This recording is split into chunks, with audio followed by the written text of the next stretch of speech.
Oh, Vikings, let's win this game. Vikings fan, training camp is about to open, and the Minnesota Vikings already have 4 battles capable of reshaping this roster. A rookie running back is creating serious buzz behind the scenes, while an injury-riddled tight end may be running out of chances. The quarterback debate is getting hotter, and an overlooked special teams competition could affect every close game Minnesota plays this season. Vikings Nation, there is a lot to unpack here, because some of the most important decisions of the summer may come from the battles receiving the least attention.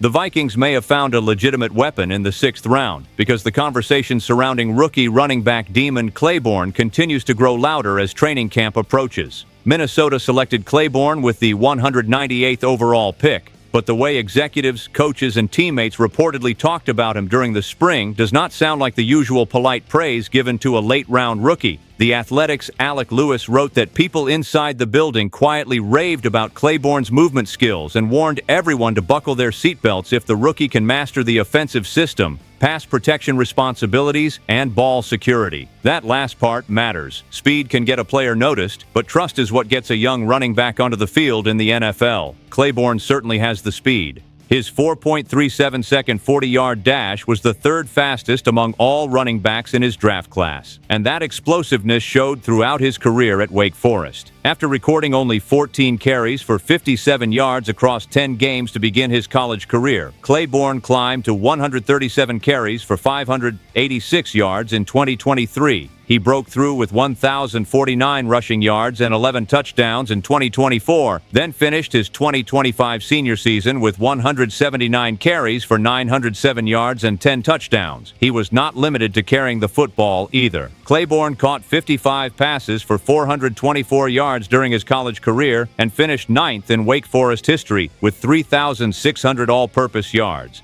He earned 2nd-team All-ACC honors in 2025, 3rd-team All-ACC recognition in 2024, and entered his senior season on the watch list for the Maxwell Award, Walter Camp Player of the Year, and Paul Hornung Trophy. Minnesota already has Aaron Jones Sr. and Jordan Mason at the top of the running back room, so Claiborne may not immediately receive a heavy workload. But Jones is 31, Mason is 27, and the Vikings need a younger option they can develop for the future. Claiborne's biggest camp test will be protecting the quarterback, securing the football, and understanding every detail of Kevin O'Connell's offense. If he proves dependable in those areas, his speed becomes much more than an exciting combine number. It becomes a weapon O'Connell can actually unleash. The rookie may have arrived as a 6th-round pick, but nobody should assume he will remain buried on the depth chart for long. Claiborne is trying to force his way onto the field, but elsewhere on this roster, another former 6th-round pick is fighting simply to keep his place in Minnesota. Gavin Bartholomew could be approaching the end of his time with the Vikings before ever receiving a meaningful opportunity to prove himself.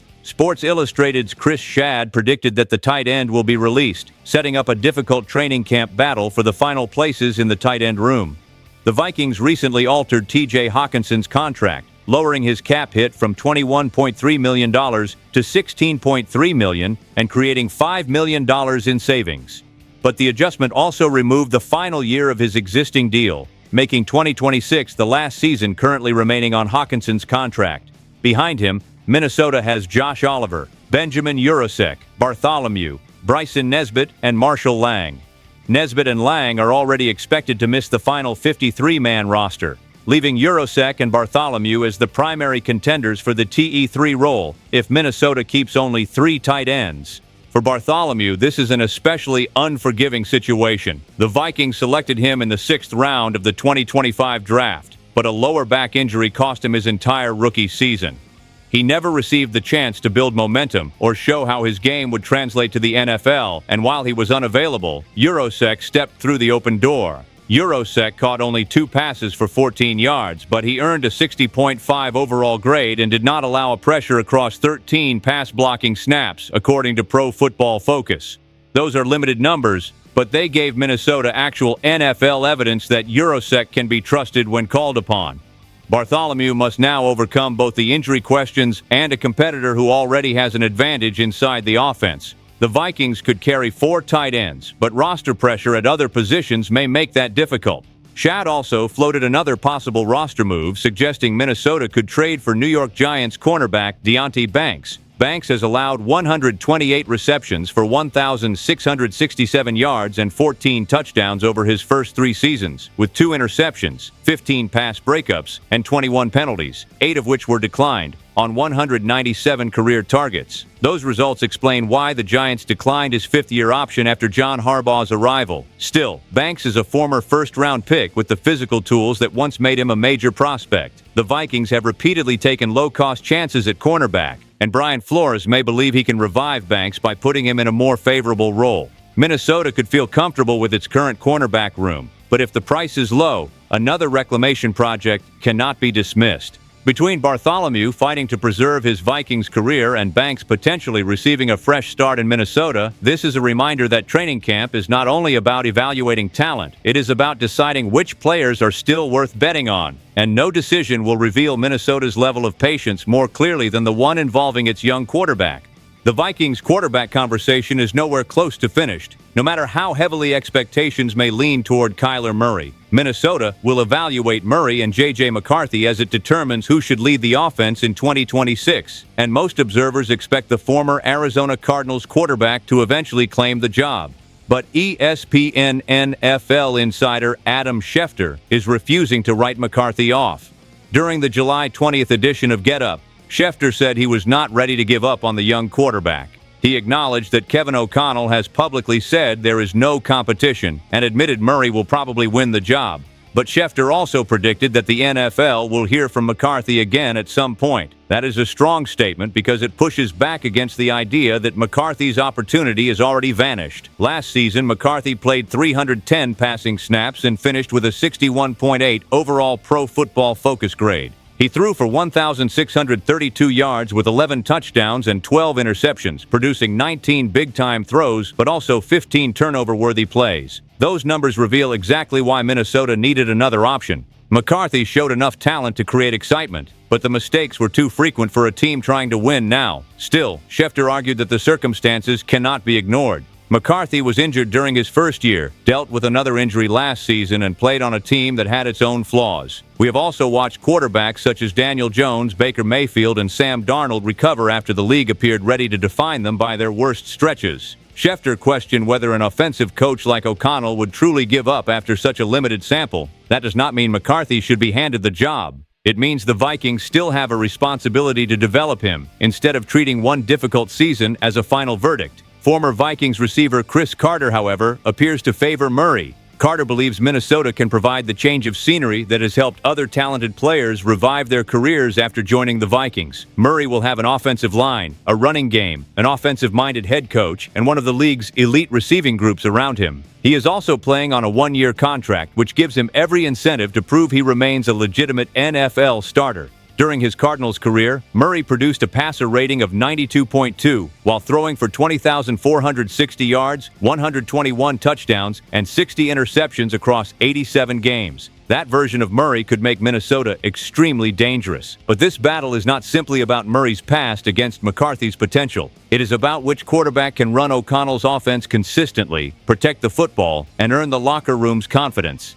Murray may enter camp as the favorite, but if McCarthy responds to the pressure and begins showing the talent Minnesota originally believed in, this decision could become much harder than people expect. The quarterback competition will attract most of the cameras in Eagan, but another starting job could quietly influence the outcome of multiple games this season. Minnesota needs a new punter after Ryan Wright signed a 4-year, $14 million contract with the New Orleans Saints, leaving veteran Johnny Hekker and undrafted rookie Brett Thorson to compete for the position.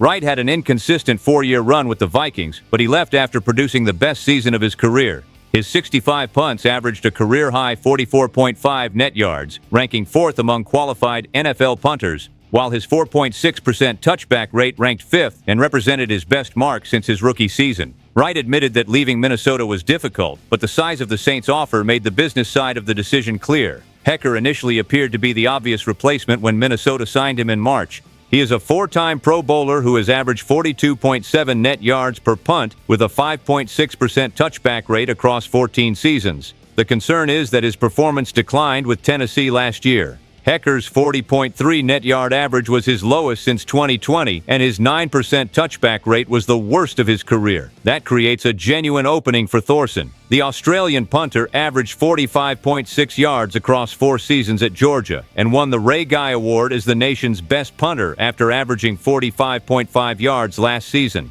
He also launched 15 punts of at least 50 yards while producing only 4 touchbacks, displaying both the power and placement Minnesota wants. But this competition will not be decided solely by who can kick the ball the farthest. The winner may be the player who becomes the most reliable holder for kicker Will Reichard. Wright defeated Seth Vernon in 2024 and Oscar Chapman in 2025 largely because the Vikings trusted his work as a holder. That stability helped Reichard convert 57 of 65 field goal attempts and all 69 extra points over his first 2 seasons. Those numbers might have been even better without Reichard's quad injuries and the bizarre interference caused by poorly positioned camera wires. When a field goal operation involves the snapper, holder, and kicker working within fractions of a second, changing one piece can affect everything. Hecker brings 14 years of experience handling that pressure, while Thorson offers a younger leg and potentially greater long-term upside. Special teams competitions rarely produce the excitement of a quarterback battle, but a bad punt or mishandled hold can erase 60 minutes of good football. Minnesota cannot afford to treat this as a minor decision. The Vikings are choosing both their next punter and the man Reichard must trust whenever a game comes down to one kick. Training camp will begin with Murray favored at quarterback, Hecker carrying the experience at punter, Urasek holding the advantage at TE3, and Claiborne trying to force his way into the offensive conversation. But none of those outcomes should be considered settled. Which battle do you believe will produce the biggest surprise? Leave your prediction in the comments, subscribe if you have not already, and turn on notifications so you do not miss the latest Vikings news. This roster still has important questions to answer, and the Purple Faithful will be watching every move. Stay tuned. SKOL Vikings, let's go!